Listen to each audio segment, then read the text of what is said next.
Selamat sore Bapak Ibu terkasih dalam Kristus. Selamat berjumpa kembali dalam renungan buku harian Santa Faustina. Seperti kita ketahui, Tuhan mencipta manusia dengan baik adanya.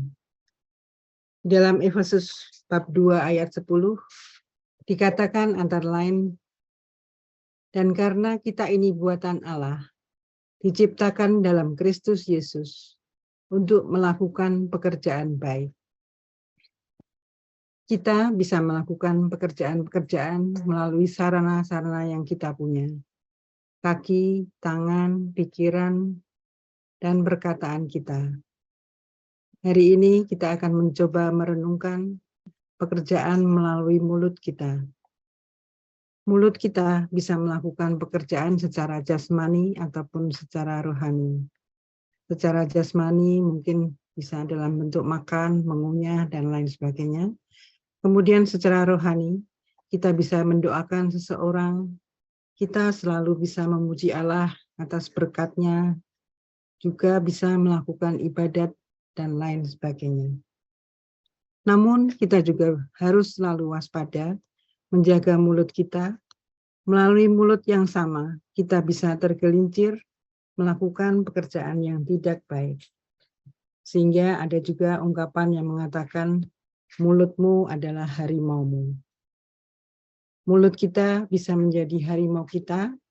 Apa yang kita ucapkan bisa berefek pada diri kita sendiri ataupun kepada orang lain.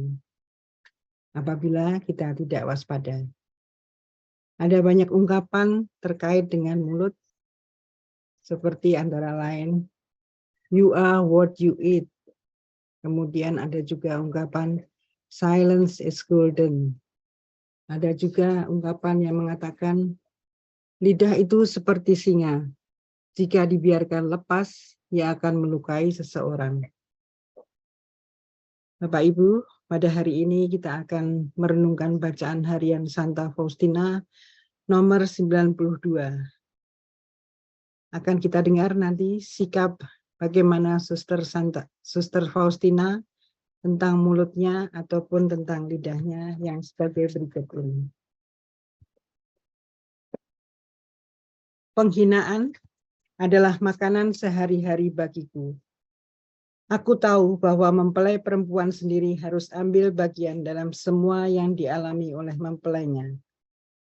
Jadi, mantel yang dikenakan padanya sekedar sebagai olok-olok juga harus menyelubungi tubuhku.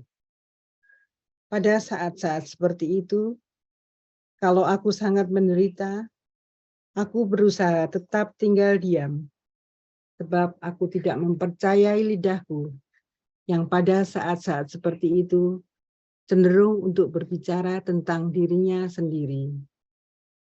Padahal, tugasnya adalah untuk membantu aku memuji Allah atas segala berkat dan karunia yang telah Ia berikan kepadaku.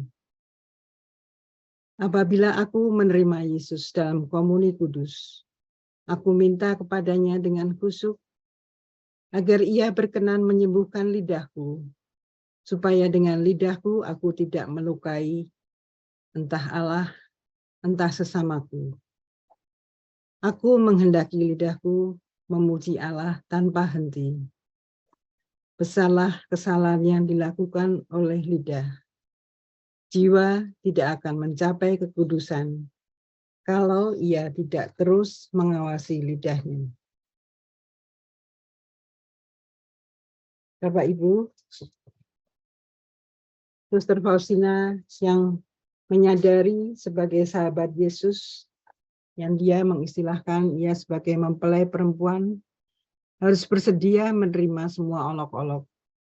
Penghinaan yang mana juga dialami oleh Yesus terlebih dahulu. Dengan rela hati, mantel olok-olok itu yang dikenakan pada Yesus harus Suster Faustina terima juga dengan rela. Kita mendengar tadi Suster Faustina mengatakan, selalu berusaha untuk tetap tinggal diam, meski di dalam hatinya sangat menderita. Sadar bahwa di dalam penderitaannya, menerima semua olok-olok, Yang kita secara manusiawi pastinya mulut kita pasti akan membantah olok-olok itu, melawan ataupun mengeluh diam-diam. Suster Faustina selalu berusaha menjaganya dengan baik, karena menyadari juga bahwa lidahnya punya tugas yang lebih baik, yaitu memuji dan memuliakan Tuhan, daripada mengeluh ataupun melawan semua olok-olok yang ia terimanya. Dituliskan juga bahwa doa Santo Faustina selalu memohon melakukan yang baik, tidak melukai Allah ataupun tidak melukai sesama. Sebuah keteladanan yang harus kita ikuti, teladan yang sungguh bagus. Marilah kita selalu memohon bimbingan dari Roh Kudus, agar kita dapat mengendalikan lidah kita untuk melakukan hal-hal yang baik. Seperti tadi dikatakan, jiwa tidak akan mencapai kekudusan kalau ia tidak terus mengawasi lidahnya. Kemuliaan kepada Bapa dan Putra dan Roh Kudus, seperti pada permulaan, sekarang, selalu, dan sepanjang segala abad. Amin. Recording stopped.